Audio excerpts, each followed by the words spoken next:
বন্ধুসকল আপুনি যেহেতু এইটো ভিডিও চাই আছে তেনেহলে আপোনাৰ নিশ্চয় মোবাইল আছে, স্মাৰ্ট মোবাইল আছে। তেনেহলে এইটো ভিডিও আপোনাৰ কাৰণে। যদি আপোনালোকৰ স্মাৰ্ট মোবাইল আছে তেনেহলে আপোনালোকে এইটো ফাইন্ড মাই ডিভাইস সেটিং কৰি ৰাখিব। ইয়াৰে মাধ্যমেদি আপোনালোকৰ মোবাইল যদি হেৰুৱাই যায় বা আপোনালোকৰ মোবাইল যদি কোনোবাই লুকাই ৰাখে বা হেৰুৱাৰ পিছত যদি আপোনালোকৰ ডাটাটো ডিলিট কৰিব বিচাৰে যদি আপুনি নিজে, তেনেহলে এইটো ভিডিওৰ মাধ্যমেদি আপোনালোকে কেনেকৈ কৰিব লাগে গোটেইবিলাক ডিটেইলছটো আপোনালোকে জানি পাব। প্ৰথমে আপোনালোকে গুগলত আহি কিনে ফাইন্ড মাই ডিভাইসত ক্লিক সাৰ্চ কৰিব।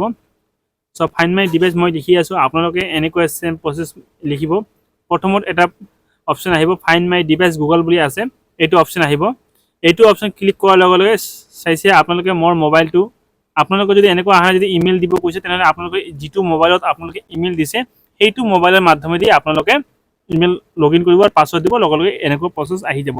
সো চাইছে মোবাইল কিমান পাৰ্সেন্ট চাৰ্জ আছে গোটেইবিলাক এইটো আপোনালোকে দেখুৱাই দিব। আৰু আপোনাৰ মোবাইল কোনটো আছে, ক'ত আছে, যদি আপোনাৰ মোবাইল দেখুৱাই দিয়ে, যদি লোকেশন যদি অন থাকে তেনেহলে এই চাইছে মেপত মোবাইল যদি এটা চিহ্ন এই তাতে ক্লিক কৰিব। আপোনালোকৰ মোবাইলটো কোনখিনিত আছে এৰিয়াটো আপোনালোকে একদম ফুল কালাৰ পিকচাৰত আপোনালোকক দেখুৱাই দিব। চাইছে এইটো লেটিটিউড লংটিটিউড এনেকুৱা এটা পিকচাৰ আহিছে। ইয়াতে আপোনাৰ এইটোৰ ওচৰত ভাগৰতে আপোনালোকৰ মোবাইলটো আছে। একজেক্ট লোকেশনটো মানে একদম ঘৰটো নেদেখাই যেটা ক'ত আছে। সো এনেকুৱা আপোনালোকৰ এটা আহিব। সো ইয়াৰে ওচৰে ভাগৰে আপোনালোকৰ আছে।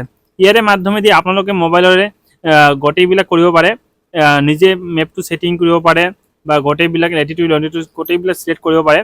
ইয়াৰে মাধ্যমেদি আপোনালোকৰ যদি মোবাইলটো হেৰুৱাই যায় তেনেহলে বা কোনোবাই যদি লুকুৱাই ৰাখে, যদি একদম ফুল সাইলেন্স কৰি ৰাখে তেনেহলে আপোনালোকে প্লে সাউন্ডত ক্লিক কৰিব। এইটো চাইছে প্লে সাউন্ডত ক্লিক কৰিব। প্লে সাউন্ডত ক্লিক কৰিলে ফুল যদি একদম সাইলেন্স থাকে তথাপি আপোনালোকৰ বাজি উঠিব।